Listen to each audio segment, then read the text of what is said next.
खरं तर 2025 कोणासाठी खूप चांगलं गेलं आहे, तर कोणासाठी खूप वाईट गेलं आहे. माझ्यासाठी तर खूप चांगलं गेलं आहे. असं काही नाही की माझ्यासाठी काही वाईट वगैरे घडलं आहे.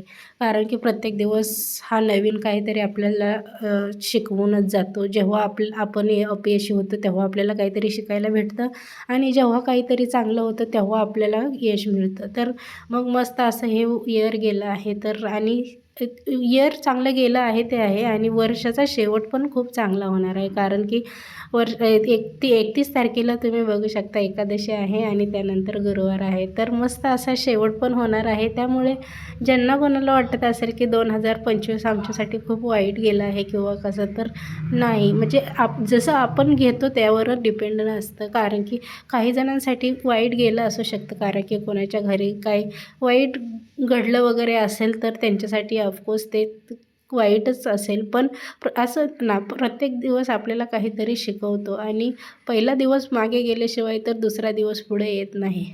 असं काहीतरी आपल्या आयुष्यात रोज काहीतरी घडत असतं. आणि इकडे मस्त मी जेवण बनवलं, मस्त असे पातळ मटकी आणि भाकरी बनवली. आज म्हटलं की जेवणाव्यतिरिक्त काहीतरी तुमच्यासोबत नवीन गप्पा माराव्यात, म्हणून म्हटलं की नवीन वर्षासाठी काहीतरी संकल्प. माझ्या तर खूप डोक्यात आहेत काहीतरी काहीतरी संकल्प करायचं. बघू आता किती ते वर्क होत आहेत. तर भेटू नेक्स्ट व्हिडिओमध्ये. तोपर्यंत बाय.